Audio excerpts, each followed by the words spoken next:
Ju njohim me edicionin informativ të lajmeve. Kjo është Radio 7.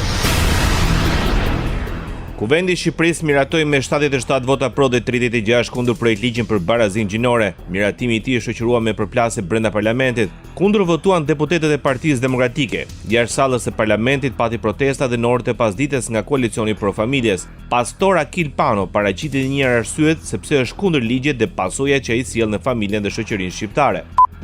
Nuk duhet jemi gati të tolerojmë të rrëmbet dignitetin njerëzor. Shpirtin kontakt, i quajtur burra dhe gra të krijuar në imazhin e Zotit. Ne që kemi vendosur të jetojmë këtu, në Shqipëri, duhet të qëndrojmë dhe ta bëjmë betejën tonë deri në fund. Gjykata Supreme në Shtetet e Bashkuara të Amerikës i dha të drejtë administratës së Donald Trump për përcaktimin e gjinisë në pasaport. Gjinia përcaktohet që në lindje dhe e tillë shënohet dhe në pasaportën e një shtetasi amerikan. Kjo nuk mund të ndryshohet më as me një dokument mjekësor siç ndodhte që prej vitit 1992. Administrata Biden që prej vitit 2021 lejonte qytetarët ta deklaronin gjininë në pasaport pa nevojën e një dokumenti mjekësor. Shfaqja e gjinisë së mbajtjes së pasaportës sipas lindjes nuk bie ndesh me parimet e mbrojtjes së barabartë, tha gjykata në një shpjegim të urdhrit të saj. Radio 7, zëri pozitiv i qytetit. Sekretari i përgjithshëm i NATO-s Mark Rutte paralajmëroi se kërcënimi rus nuk do të përfundojë me Ukrainën dhe se Moska po përgatitet me kundërshtar të tjerë për një konfrontim afatgjatë. But the danger posed by Russia will not end when this war does. Duke folur në forumin NATO Industri në Bukuresht, Rutte i tha sektorit industrial të aleancës se angazhimi i vendeve anëtare për të shpenzuar 5% të prodhimit të brendshëm bruto për mbrojtje deri në vitin 2035 ishte ajo që duhej për të qëndruar të sigurt.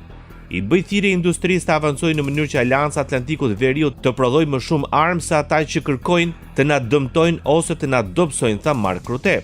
Ai tha se mbetet thelbësore në këtë moment rritja e prodhimit të kapaciteteve nga mbrojtja ajrore e nivelit të lartë deri tek interceptorët e dronëve me kosto të ulët.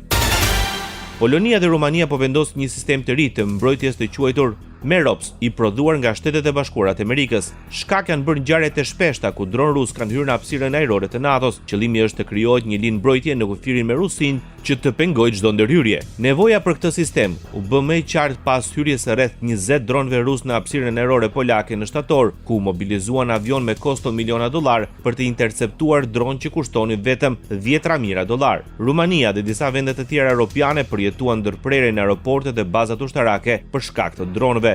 Sistemi mund të mbrojë edhe infrastrukturën kritike si aeroportet. Polonia fillon trajnime ushtarake për vullnetarët.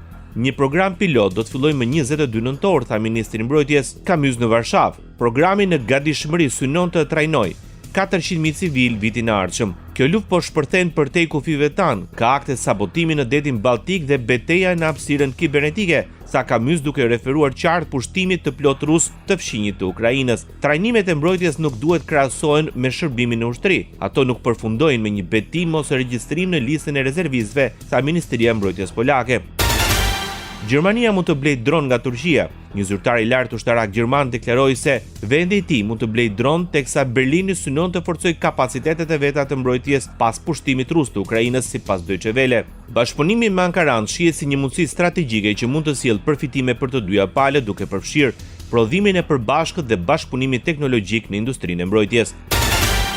Bashkimi Evropian rrit fondet për Ukrainën. Kompanitë ukrainase do të mund të marrin pjesë në projektet e kërkimit dhe zhvillimit të mbrojtjes të avancuar nga Bashkimi Evropian pas një marrëveshje të përkohshme të arritur mes negociatorëve të vendeve anëtare të Bashkimit Evropian dhe Parlamentit Evropian, njoftoi presidenca daneze. Marrëveshja e re lidh Ukrainën me Fondin Evropian të Mbrojtjes që synon të forcojë konkurrueshmërinë, efikasitetin dhe inovacionin e sektorit të mbrojtjes të BE. Ky fond ka një buxhet për rreth 9.5 miliard eurosh për periudhën 2021-2027. Ndoqët lajmet shkurt në Radio 7, zëri pozitiv i qytetit.